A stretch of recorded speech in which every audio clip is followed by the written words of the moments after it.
देखो government companies की बात करते हैं। गवर्नमेंट कंपनी बहुत आसान है। देखो गवर्नमेंट कंपनी कौन सी कंपनी होती है, जैसे मान लो एक कंपनी है, मान लो कंपनी थी तुषार प्राइवेट लिमिटेड। कौन सी कंपनी थी? Tushar private limited. लेकिन उसके पास जो है मोदी जी आ गए, मेरी कंपनी थी 100 करोड़ की, कितनी? 100 करोड़ की। मोदी जी आ गए, उन्होंने कितने पैसे दे दिए तुषार प्राइवेट लिमिटेड कंपनी को? 51 करोड़। कितने पैसे दे दिए? 51 करोड़। उसके बाद 51 करोड़ रुपीज देने के बाद 51% शेयर किसका हो गया? मोदी की, है ना, मोदी का। तो कौन सी कंपनी हो जाएगी अब? किसकी चलेगी? मोदी की, तुषार की? मोदी की चलेगी भैया, मोदी की चलेगी, तुषार की, क्योंकि तुषार के पास कितना शेयर है? 49%। तो कौन सी कंपनी होगी? गवर्नमेंट कंपनीज होगी। तो कोई भी ऐसी कंपनी जिसकी शेयर कैपिटल, जिसकी शेयर कैपिटल, ये क्या थी? इसकी शेयर कैपिटल, शेयर्स कितने बिके हुए थे मार्केट में? 100 करोड़। उस शेयर्स में से 51 करोड़ के शेयर किसने ले लिए? सरकार ने ले लिए। तो ऐसी कंपनी की हिस्सेदारी 51% हिस्सेदारी किसकी है? गवर्नमेंट की। तो वो क्या हो जाती है? अपनी गवर्नमेंट कंपनीज हो जाती है। तो अब government company is a company in which not less than, भैया इससे कम नहीं होना चाहिए। किससे कम नहीं होना चाहिए?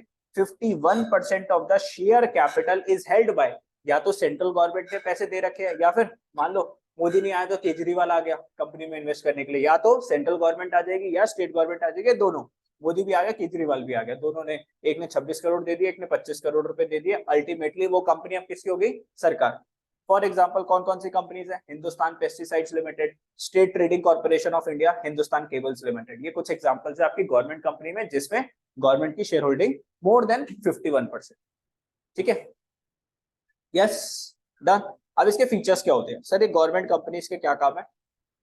It is registered and incorporated. ये जो कंपनीज है कहाँ पे रजिस्टर्ड है? कंपनीज एक्ट 1956 के अंदर ये कंपनी क्या है बच्चों? रजिस्टर्ड है। तो ये कंपनीज का लॉ बना हुआ है 1956। अगर किसी को भी अपनी कंपनी बनानी है तो उसको कहाँ पे रजिस्ट्रेशन लेना पड़ेगा? कंपनीज एक्ट 1956 के अंदर रजिस्ट्रेशन लेना पड़ेगा। ठीक है, लॉ बोलते हैं। It is a separate legal entity. Business अलग है, बिजनेस का ओनर अलग है। Management is regulated by the provisions of management. जो रूल्स एंड रेगुलेशंस है क्या फॉलो करेंगे? सर कंपनीज एक्ट फॉलो करना पड़ेगा, बिकॉज ये कंपनी किसके हिसाब से बनी है? कंपनीज एक्ट के हिसाब से बनी है। तो कौन से प्रोविजंस? प्रोविजंस होता है rules and regulations. Rules and regulations किसके फॉलो करने पड़ेंगे? कंपनीज एक्ट के फॉलो करने पड़ेंगे। Employees are recruited. बेटा रिक्रूटेड का मतलब क्या होता है? अपॉइंटेड, हायर करना। तो employees are hire and appointed as per the rules and regulations contained in. तो कंपनी के पास क्या होता है? Memorandum of association on articles of association. बेटा ये दो इंपॉर्टेंट डॉक्यूमेंट्स होते हैं किसी भी कंपनी के। कौन से? Memorandum of association, articles of association. इसमें कंपनी की सारी टर्म्स एंड कंडीशंस लिखी होती है। कंपनी का हेड ऑफिस कहाँ पर रहेगा, कंपनी के डायरेक्टर्स कौन है, डायरेक्टर्स कहाँ पे रहते हैं, कंपनी का ऑब्जेक्टिव क्या है। ठीक है, अब इसके अंदर लिखा होगा कि अगर हम एम्प्लॉइज रखेंगे तो क्या, किस हिसाब से रेगुलेशंस कौन सी लगाएंगे हम, क्या टर्म्स एंड कंडीशंस होगी। तो सारे रूल्स एंड रेगुलेशंस है ना एम्प्लॉइज को हायर करते टाइम, वो सारी किसमें लिखी होगी? कंपनीज के एमओए और एओए के अंदर। Government company obtains it's funds from government share holdings. भाई सरकार, गवर्नमेंट कंपनीज के पास पैसे कहां से आएंगे? गवर्नमेंट से। And other private share holdings, it can also raise funds from the capital markets. Capital market मतलब पब्लिक से भी पैसा आ सकता है। ठीक है, किससे पैसा आ सकता है? पब्लिक से भी पैसा आ सकता है। अब जैसे एलआईसी कंपनी है बच्चों, एलआईसी कंपनी है। अभी एलआईसी का कंपनी का कुछ एक साल पहले क्या आया था, एक डेढ़ साल पहले आईपीओ आया था। इस आईपीओ का मतलब क्या होता है? पहले एलआईसी कंपनी ना 100% किसकी थी? गवर्नमेंट की। अब एलआईसी कंपनी ने कुछ अपना मेरे ख्याल 8-9% का क्या बेचा? शेयर बेचा। 8-9% का शेयर बेचा। किसको बेचा? प्राइवेट सेक्टर को। किसको बेचा? प्राइवेट सेक्टर को। तो अभी भी मान लो 91% शेयर किसके पास है? गवर्नमेंट। और 9% शेयर किसके पास है बच्चों? प्राइवेट वालों के पास। तो कुछ प्राइवेट वालों ने खरीद लिया, प्राइवेट कंपनीज ने खरीद लिया, और इसके अंदर 9% में हिस्सेदारी किसकी भी है? पब्लिक की। भाई शेयर्स बिके थे, आईपीओ आया था, आज की डेट में एलआईसी के शेयर्स बिकते हैं। तो अगर पब्लिक ने भी इन्वेस्ट कर दिया तो पब्लिक भी इन्वेस्ट करती है इन कंपनीज में, प्राइवेट वाले भी इन्वेस्ट करते हैं। लेकिन सरकार का सबसे ज्यादा क्या होता है? शेयर। मतलब देखो सीधी सी बात है, एलआईसी के अंदर सरकार को अपने वो चलाने के लिए, रूल्स एंड रेगुलेशन चलाने के लिए कितनी हिस्सेदारी चाहिए? 51%। अभी उनके पास कितना है? 91%। कितना और बेच सकते हैं वो? 40% अभी और बेच सकते हैं, फिर भी कंट्रोल किसके हाथ में रहेगा? सरकार के हाथ में रहेगा। ठीक है, डन। आगे बात करते हैं इसके मेरिट्स। भाई फायदे क्या है ऐसे कंपनीज के? ये इजिली फॉर्म हो जाती है किसके हिसाब से? कंपनीज एक्ट के हिसाब से। Only an executive decision of government is required. भैया जो भी रूल्स एंड रेगुलेशंस है सारे कंपनीज एक्ट में लिखे, उसको फॉलो कर लो। और सिर्फ एग्जीक्यूटिव डिसीजन किसका लेना पड़ेगा आपको? गवर्नमेंट का लेना पड़ेगा। बाकी डेली ऑपरेशंस के जो भी रूल्स एंड रेगुलेशंस है कहां से उठा लोगे? कंपनीज एक्ट से। It enjoys freedom in management decision and flexibility in day to day working. कोई भी गवर्नमेंट ऑफिसर आगे टांग नहीं अड़ाएगा। अपना ऑटोनॉमी का मतलब क्या होता है? फ्रीडम। आपको जो डिसीजंस लेना है, you can take the decision. They are able to control the market and curb unhealthy business practices. इसमें क्या एग्जांपल दिया था मैंने, जल्दी से बताओ, कोई बता दो। जैसे मान लो टीपीडीडीएल है, Tata power daily distribution limited, इसमें सबसे ज्यादा शेयर किसका है? गवर्नमेंट का। अब अगर मान लो गवर्नमेंट अपना शेयर हटा देगी, सारा का सारा शेयर का टाटा का हो जाएगा, तो वो इलेक्ट्रिसिटी के प्राइसेस क्या कर देंगे? पर यूनिट इंक्रीज कर देंगे। अब भाई वो तो नेसेसिटी है, आप ये भी नहीं बोल सकते कि नहीं नहीं हम तो बिजली इस्तेमाल नहीं करेंगे, ज्यादा इस्तेमाल होगी आपकी। तो ये खत्म करना चाहते हैं अनहेल्दी जो कि बिजनेस प्रैक्टिसेस, जो कि क्या करते हैं? गलत करते हैं। तो ये प्राइसेस को क्या रखते हैं? कंट्रोल में, कि भाई ये नेसेसिटी, आप ज्यादा प्राइस नहीं ले सकते। आज एक यूनिट कितने का पड़ता है अपने को? 4 रुपए का। एक यूनिट का बेसिक प्राइस क्या है? 4 रुपए। तो इसका स्लैब होता है क्या? 2 यूनिट यूज करोगे तो 4 रुपए का, 200 यूनिट से 600-700 यूनिट तक जाओगे तो 4.5 रुपए हो जाते हैं। 800 के बाद फिर ये 6 रुपए लगने लग जाता है 800 यूनिट्स के बाद। तो ये कंजम्पशन के हिसाब से। और फिर एक होता है कि 1200 रुपए के बाद 7 रुपए या पता नहीं 8 रुपए कॉन्स्टेंट लगेगा ही लगेगा। ठीक है। तो यहाँ पर सरकार खत्म करना चाहती है। कर्व का मतलब फिनिश करनी है अनहेल्दी बिजनेस प्रैक्टिसेस। भाई अगर ये कंपनीज, हम जैसे रेलवेज है, रेलवे सारी कौन कंट्रोल करती है? गवर्नमेंट। अगर प्राइवेट वालों के हाथ में दे देंगे, क्या हो जाएगा? रेलवे के प्राइस इंक्रीज जाएंगे, टिकट के प्राइसेस। बात करते हैं कुछ प्रॉब्लम्स क्या है इसकी। It suffers from the interference from government officials, ministers and politicians. भैया कुछ ना कुछ तो करेंगे। It evades constitutional responsibility which a company financed by the government should have as it is not directly answerable to the parliament। क्या शिकायत है इसके अंदर? जल्दी से बता दो। है परी, याद नहीं है? अच्छा आप आए नहीं थे अभी। प्रांजल बताओ। रिद्धि भूमि, तुम लोग भी तो थे क्लास में, बताओ। तू भी तो था। हाँ है। अच्छा,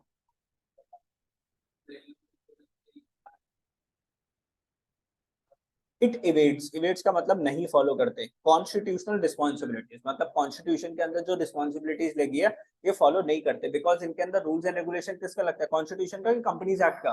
कंपनीज एक्ट। ये कंपनीज एक्ट 1956 को फॉलो करते हैं। किसको फॉलो नहीं करते? कॉन्स्टिट्यूशनल रिस्पॉन्सिबिलिटी नहीं है। अब कॉन्स्टिट्यूशन किसने बनाया? पार्लियामेंट। पार्लियामेंट देखती है कि सारे लोग कॉन्स्टिट्यूशन को क्या कर रहे हैं? फॉलो कर रहे हैं। अब जो कॉन्स्टिट्यूशनल रिस्पॉन्सिबिलिटी को फॉलो नहीं करते तो ये आंसरेबल भी किसको नहीं है? पार्लियामेंट। तो पार्लियामेंट को कोई सफाई इनको देने की जरूरत नहीं होती इन कंपनीज को। The board usually consist of, अब गवर्नमेंट कंपनीज है तो इनके बोर्ड ऑफ डायरेक्टर्स कौन होते हैं? सर बड़े बड़े पॉलिटिशियंस होते हैं, civil servants, IAS officers, IPS officers, who are interested more in pleasing their. ये लोग किसको ज्यादा खुश रखना चाहते हैं? भैया अपना पॉलिटिकल बॉसेस को। अब जैसे मान लो आईएएस ऑफिसर है, वो ज्यादा खुश किसको रखना चाहेगा? उस स्टेट का सीएम को ज्यादा खुश रखना चाहेगा। Than in efficient operation of the company, भाई कंपनी को अगर लॉस हो रहा है कोई बात नहीं, वो लोग क्या करते हैं? अपने पैसे वैसे बढ़ लेते हैं, क्योंकि उनको खुश रखना है किसको? अपने बॉसेस को, है ना। और क्या नहीं सर, अभी बताऊंगे आपको, रहना अभी, रुक जाओ, आईएएस बन जाने दो। ठीक है, हो गया। अब बात करते हैं किसकी? एमएनसी। एमएनसी क्या full form? Multi national corporation. क्या होता है? कॉर्पोरेशन, कॉर्पोरेशन, कंपनीज नहीं, मल्टीनेशनल कॉर्पोरेशन। ठीक है, क्या होती है सर एमएनसी?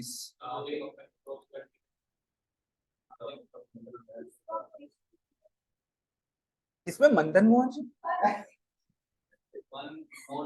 अच्छा मोर देन वन कंट्री के अंदर जिसका रिलेशनशिप हो, एग्जिस्टेंस हो, उसको क्या बोलते हैं? एमएनसी। भाई देखो, एमएनसी सीधी सी बात है। अगर मान लो यूएस की एक कंपनी थी, ठीक है, यूएस की एक कंपनी, छोटी कंपनी ले लो, टेस्ला, ठीक है। अब उस मान लो उसकी सिर्फ ब्रांच कहाँ पर है? यूएस के अंदर।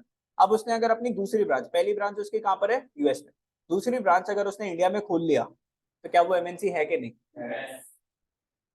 है। क्यों? एक ही तो ब्रांच, दूसरी तो ब्रांच हो गई। एक तो उसकी होम कंट्री में हो गई, एक हमारी कंट्री में हो गई, फॉरेन कंट्री में। अभी तो तुम कह रहे हो 2-3 ब्रांचेस हो तो एमएनसी होगा।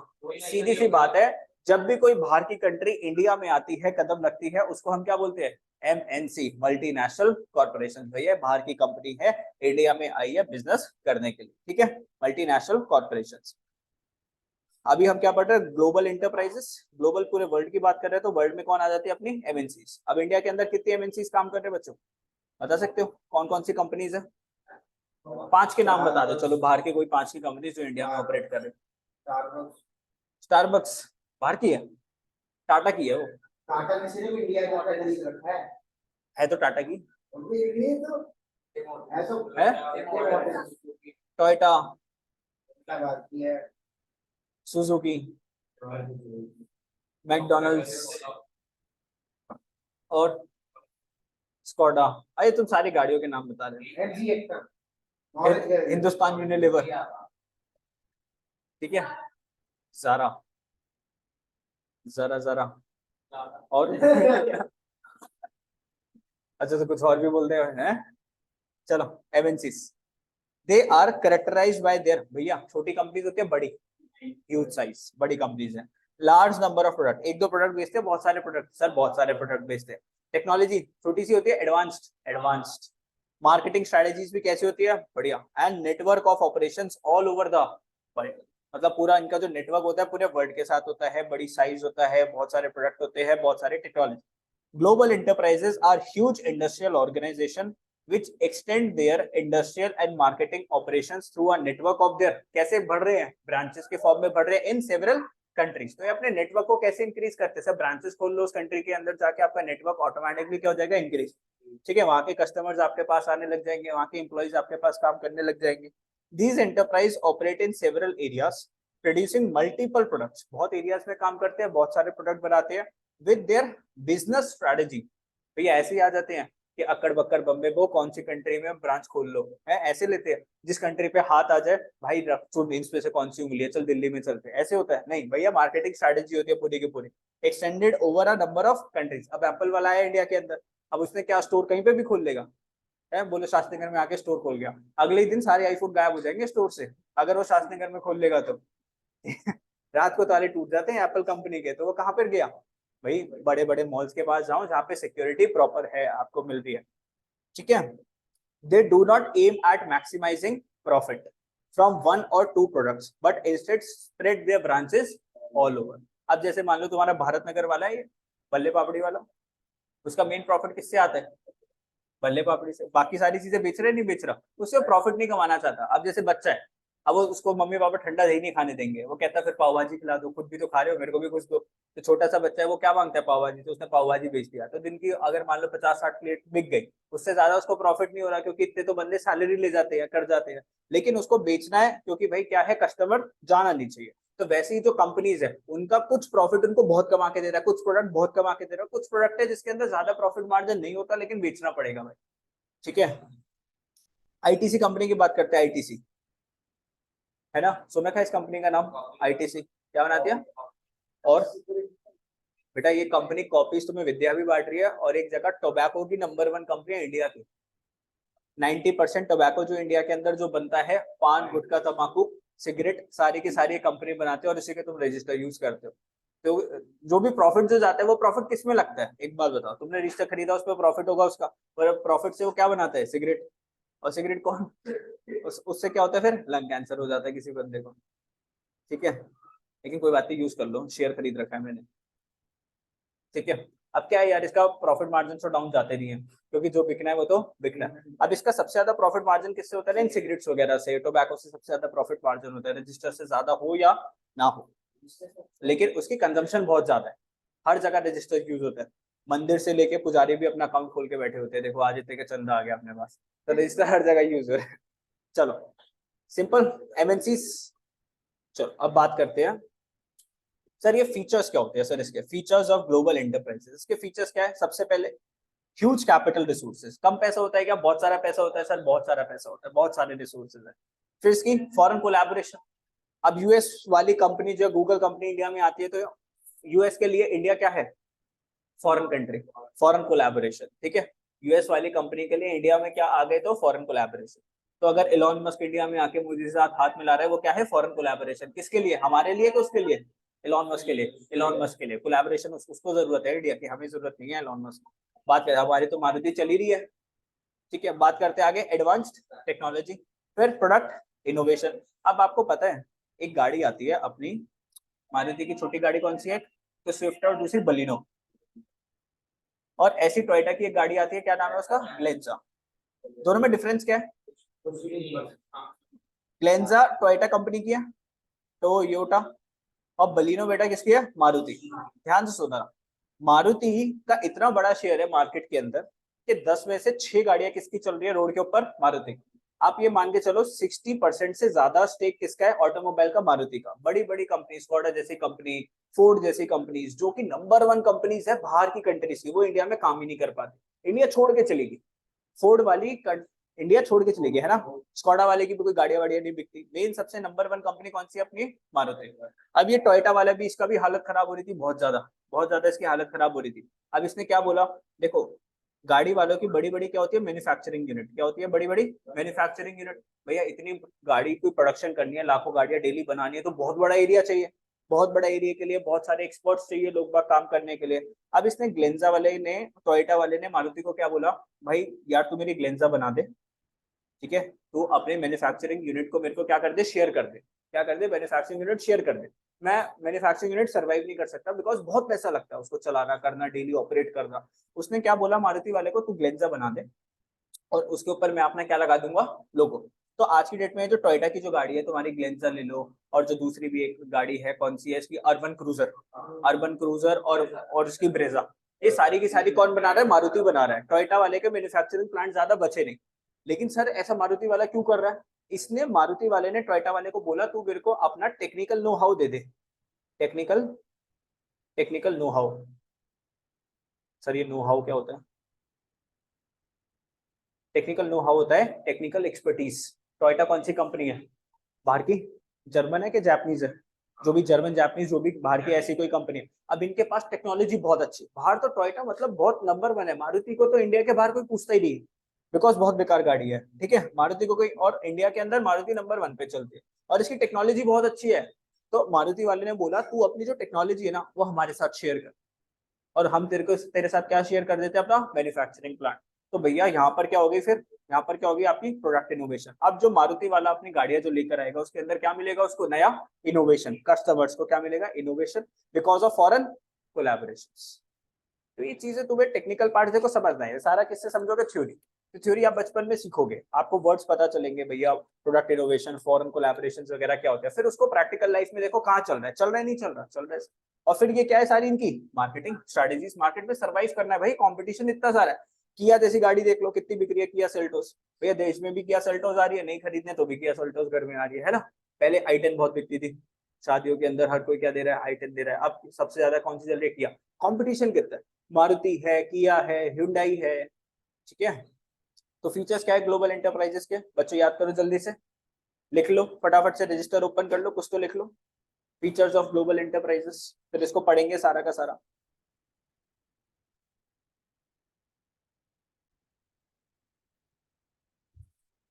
अब आगे चल के देखो पढ़ते सब कुछ। ह्यूज कैपिटल रिसोर्सेज, अब इसको क्या करना है, explain. The assets and sales of MNCs are quite large, बहुत सारी सेल्स होती है और बहुत सारी एसेट्स है। These companies operate on a large scale, small scale पे काम नहीं करती, सारी सारी किस पे काम कर रही है, लार्ज स्केल। इतनी सारी ब्रांचेस है, इतने सारे मशीनरीज है।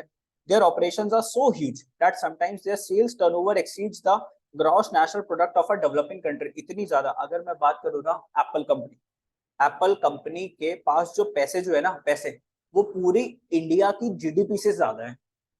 पूरी इंडिया की जो इकोनॉमी है ना उससे ज्यादा तो एप्पल के पास क्या पड़ी है, सेविंग्स। पता है आप लोगों को, एप्पल चाहे तो 6-7 कंपनीज तो यूं ही खरीद ले। कम कंपनीज कह रहा हूँ, कंट्रीज कंट्रीज, छोटी मोटी 6-7 कंट्रीज तो यूं ही खरीद सकता है, सिर्फ एक कंपनी बोले तो एप्पल, ठीक है। तो ये क्या कह रहे हैं, इनकी जो सेल्स टर्नओवर है ना, जितने सामान बेच रहे हैं वो एक्सीड कर जाता है ग्रॉस नेशनल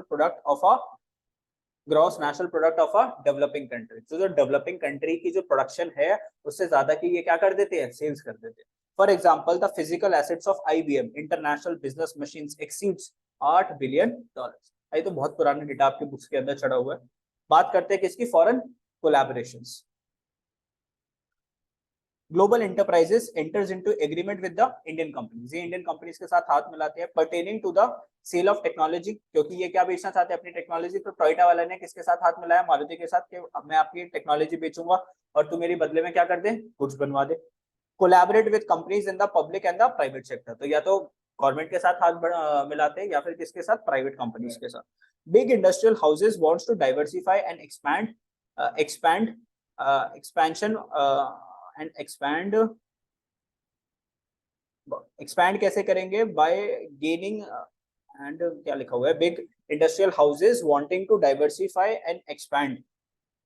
कैसे एक्सपैंड करेंगे? By collaborating their MNCs in terms of patents, resources, foreign exchanges. अब भैया देखो, पेटेंट्स पेटेंट्स क्या होते हैं? आपका न्यू इनोवेशंस। अब अगर एप्पल कंपनी क्या करना चाहती है? एक्सपैंड। वो तो देखो ऑलरेडी एक्सपैंडेड है। अब जैसे मान लो सैमसंग है, कल को अगर टिम कुक आ जाए सैमसंग के पास और वो बोले चलो हम दोनों हाथ मिला लेते हो और मार्केट में तू सैमसंग और एप्पल कंपनी मिलके एक फोन बनाते हैं ऐसा कि वो सबसे बढ़िया फोन हो जाए मार्केट के अंदर। देखो, अगर मैं सैमसंग की S23 अल्ट्रा की बात करूं, उसके अंदर कुछ ऐसी चीजें जो एप्पल में नहीं है, जो उसके अंदर बहुत अच्छी है। एप्पल के आईफोन 14 प्रो में ऐसी मैं बात करूं, उसमें कुछ ऐसी चीजें जो S23 में नहीं है। दोनों कंपनीज ने अगर हाथ मिला लिया तो जो भी प्रॉब्लम्स है, मान लो S23 का कैमरा बहुत अच्छा है तो वो कैमरे को सुधार देगा, एप्पल की चिप बहुत अच्छी है तो उसकी परफॉर्मेंस को इंक्रीज कर देगा। तो भाई क्या हो जाएगा, इन दोनों ने अपने पेटेंट्स को क्या कर लिया? शेयर कर लिया। इनोवेशंस को क्या कर लिया? अपना शेयर कर लिया। रिसोर्सेज को भी क्या कर लिया? शेयर। भाई एप्पल के पास जो साइंटिस्ट है, एक्सपर्ट नॉलेज वाले, वो किसके पास चले जाएंगे? सैमसंग के पास। सैमसंग वाले किसके पास आएंगे? एप्पल। और एक दोनों का प्रोडक्ट क्या कर देंगे? ठीक कर देंगे। But at the same time, these foreign countries, foreign companies have given rise to the growth of the monopolies. अब क्या चलने लग गई मार्केट के अंदर? Monopoly and concentration of power in few hand. बेटा एप्पल गूगल की आज की डेट में क्या चलते हैं? मोनोपोली। आज तुम नया फोन खरीदते हो, उसमें ऑलरेडी जीमेल डाउनलोडेड होता है, यूट्यूब डाउनलोडेड होता है, मैप्स डाउनलोडेड होते हैं, सारा का सारा गूगल डाउनलोडेड होता है, नहीं होता? यस, डाउनलोडेड है। इसके ऊपर पता है कितने का फाइन चढ़ा इस वजह से? क्योंकि ये सारी की सारी क्या कर रहा था? मोनोपोली सारे फोन्स में। पता है आपको? मैं बताता हूँ आपको। देखो, ये सारी थ्योरी आपकी प्रैक्टिकल लाइफ के साथ कनेक्टेड है। देखो, fine by CCI on Google अभी चढ़ाया है गूगल। CCI होता है कंपटीशन कमीशन ऑफ इंडिया। कितने का फाइन है? 1337.76 करोड़। कि भाई तू मार्केट में किसी को कुछ करने नहीं दे रहा, सारे के सारे जितने भी फोन बेच रहा है उसके अंदर सारी अपनी एप्लीकेशन दे रहा है, कर रहा है। imposed by Indians competition regulation body on Google for its anti competitive conduct। भाई ये जो कंपटीशन है इसको क्या करना है? अपने को खत्म करना है। इतना ज्यादा एक्सेसिव कॉम्पिटिटिव तो हो रहा है। Anti competitive conduct in the Android ecosystem. तो एंड्रॉइड का कोई भी फोन ले लो, सारी की सारी गूगल की एप्स उसके अंदर क्या आती है? प्री इंस्टॉल्ड आती है। तो जिसके वजह से NCLAT, national company law appellate tribunal, सबसे बड़ा कोर्ट जो हो गया अपना, उसने कितने की? 1330 करोड़ रुपए की क्या लगा दी? पेनल्टी लगा दी। किसके ऊपर? कि ये जो फॉरेन कंपनीज है ये क्या कर रही है? मोनोपोली कर रही है। क्या कर रही है? मोनोपोली। सारी की सारी पावर अपने हाथों में ले रही है। और ये सिर्फ एक बात नहीं है, तुम जो है ना घर पे जाके टाइप करना CCI इम्पोज पेनल्टी इन 2022, कंपनीज की लिस्ट आ जाएगी, कितने हजारों करोड़ की इन्होंने क्या लगाई है? पेनल्टीज लगाई है। अब बात करते हैं इनके पास कैसी टेक्नोलॉजी है? Advance technology. Multinational companies make use of latest technology to supply कैसा प्रोडक्ट? अच्छा प्रोडक्ट या वर्ल्ड क्लास प्रोडक्ट? बहुत बढ़िया।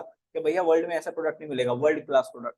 दे एम्प्लॉय कैपिटल इंटेंसिव टेक्नोलॉजी। कैसी? CIT, जिसमें मशीन ज्यादा यूज होते हैं, लेबर्स कम यूज होते हैं। And innovative techniques of production. बात करते हैं इनके प्रोडक्ट में क्या होनी चाहिए? इनोवेशन, कुछ नया। जब भी एप्पल 15 आएगा, एप्पल 16 आएगा तो उसमें कुछ ना कुछ नया होगा ना, जब भी तो लोग बाग पुराने वाले को छोड़ के नया प्रोडक्ट लेंगे। These enterprises have highly sophisticated research and development department, R&D department बोलते हैं इसको। क्या बोलते हैं? R&D department. ये स्लैश है, R&D department, research and development. अब एप्पल के प्रोडक्ट्स इतने महंगे क्यों है? भैया फोन बन जाता है 15 से 16 हजार के अंदर और बिकता है मार्केट में 80 हजार के अंदर। तो सर ये इतना पैसे क्यों ले रहे हैं? बेटा ये जो रिसर्च एंड डेवलपमेंट के डिपार्टमेंट्स है, यहाँ पे जो इंजीनियर्स काम कर रहे हैं, इनकी सैलरीज करोड़ों में है। इनकी सैलरीज किस में है? करोड़ों में। एप्पल की जो एडवर्टीजमेंट होती है, शास्त्री में पोस्टर लगे हैं उसके? नहीं, उसके अंदर जाओ आप लोग, गुड़गांव वगैरह के अंदर बिल्डिंग्स पे बड़ी बड़ी होर्डिंग्स लगी होती है। उस एक एड की जो कॉस्टिंग जो होती है वो करोड़ों रुपए की होती है। तो सारा का सारा एडवर्टीजमेंट, सारी की सारी रिसर्च एंड डेवलपमेंट, सारी की सारी इनोवेशन किससे रिकवर करेगा? आपसे तो रिकवर करेगा। engaged in the task of developing new products and superior designs of the existing product। Design को अच्छा बनाने के लिए, उसकी एफिशिएंसी और इंक्रीज करने के लिए, नए प्रोडक्ट बनाने के लिए रिसर्च एंड डेवलपमेंट डिपार्टमेंट होते हैं। ठीक है, इसको बोलते हैं प्रोडक्ट इनोवेशन। और जो इनोवेशन के ऊपर फोकस नहीं करता, MI कंपनी, वो क्या कर देता है? यार ये इनोवेशन कर दो रहे, अपन क्या कर देते हैं? कॉपी, और मास स्केल के अंदर बेचते हैं। कुछ बुरा नहीं है। 27% मार्केट किसके पास है? MI। लीड कौन कर रहा है इंडिया को? MI। ये सिर्फ क्या करता है? कॉपी। भाई उसको बनाने दो, आ जाएगा, हम क्या कर देंगे? कॉपी। और बंदे को बोल देंगे देख जो 80,000 के फोन में जो मिल रहा है वो तेरा भाई 10,000 के फोन में भी दे देगा, तो बंदा क्या करता है फिर एमआई का फोन ले लेता है। वो कहता है भाई मैं 8 फोन ले लेता हूँ ना एमआई के, रोज फेंकूंगा क्या। ठीक है, चलो आगे बात करते हैं किसकी, मार्केटिंग स्ट्रैटेजी। लेकिन बहुत अच्छी देखो स्ट्रैटेजी हो सकती है। अब जैसे जियो वाला है उसने फ्री दिया, मार्केट में घुसना है ना। अब एमआई का इतना बड़ी ब्रांड वैल्यू है आज की डेट में, हम बात करें हर किसी के पास क्या है, एमआई के प्रोडक्ट्स है, एमआई शॉमी ये वो जितनी भी कंपनीज आती जा रही है। बात करते हैं किसकी, marketing strategies. They spend huge amount on marketing. They use aggressive marketing techniques in order to increase their sales in a short period. Aggressive marketing technique मतलब इतने एड्स दिखाएंगे आपको, इतने एड्स दिखाएंगे तो आप क्या बोलोगे, भाई ये वाले प्रोडक्ट ही खरीदना है। Their advertising and sales promotion techniques are normally very effective. अब जब आप YouTube खोलते हो तो सबसे पहले जब आप YouTube चलाते हो ऊपर इतना बड़ा बैनर सा आता है जिसके अंदर किसी कंपनी का क्या चल रहा होता है, एड। उस बैनर की कॉस्ट जो है ना, उस बैनर की जो कॉस्ट है that is 2 crore rupees per month, नहीं not per month, per week. अगर आप ये YouTube पे खोलते के साथ ही आपका इतना बड़ा ऐड आए तो एक हफ्ते के लिए कितने पैसे देने पड़ेंगे आपको, 2 करोड़। तो ये कंपनीज ऐसी वाली एड स्ट्रेटेजीज करती है, ये नहीं है भैया शासनगर के खंभों पे 100 रुपए का बैनर टांग दिया चल दिया। ठीक है, एक्सपेंशन ऑफ मार्केट टेरिटरी। अब ये मार्केट को एक्सपैंड करना है कि बस उतना ही रहना है, एक्सपैंड करना है। ड्यू टू वास्ट रिसोर्सेज, अब भाई पैसे की कमी नहीं है तो एक जगह पे रहना चाहती है, क्या करना चाहती है, expand. And excellent marketing skills, लोग होते हैं इनके पास एक्सपर्ट जो इनको हेल्प करते हैं कैसे भाई मार्केट करना है। MNCs have access to international markets, they are able to sell product services in different countries. MNC operates in more than one country. It has branches, factories, offices in several countries. It operates through a network of branches and subsidiaries in host countries. Subsidiaries क्या होती है, subsidiaries इनके बच्चे जो main company होती है वो होती है पेरेंट कंपनी। जैसे यूएस के अंदर जो यूनिलीवर कंपनी जो है वो क्या है, पेरेंट कंपनी, सबसे पहले वहां से स्टार्ट हुई थी। अब ये जितने भी कंट्रीज में जाते हैं उनको बोलते हैं सब्सिडरीज, उनको बोलते हैं सब्सिडरी कंपनी, हमारे छोटे छोटे बच्चे। इन होस्ट कंट्रीज जैसे इंडिया के अंदर है तो वो क्या हो गई, होस्ट कंट्री। होस्ट कंट्री के अंदर जहाँ पे वो एंटरटेन कर रहे हैं इंडिया के नीड्स को, क्या कर रहे हैं, एंटरटेन। आपके घर पे क्या आते हैं मेहमान, उनको क्या बोलते हैं, गेस्ट। और उनको हम क्या करते हैं, होस्ट। जो खाना मांगते हैं उनको हम खाना देते हैं, है ना, रोटी मांग रहे रोटी दे दिया, ठंडा पानी मांग रहे तो हम क्या कर रहे हैं, होस्ट। ऐसी वो इंडिया में आया और इंडिया के लोगों को क्या कर रहा है, होस्ट। इसके बोलते हैं उनको होस्ट कंट्रीज के अंदर आया वो इंडिया के अंदर अपनी सब्सिडी लेके और यहाँ पे लोगों को सामान देगा। ठीक है, जो मांगेंगे। अब मैंने हिंदुस्तान यूनिलीवर को बोला भाई मेरे को नहाने को साबुन चाहिए, उसने क्या दे दिया, पियर्स पकड़ा दिया, नहा लो जी। चलो समझ में आया तो यस, पढ़ के देख लो दोबारा से, जल्दी से एक बार रीड कर लो, ये पढ़ लो पहले ये वाला पेज, कुछ डाउट है तो पूछ लो मेरे से।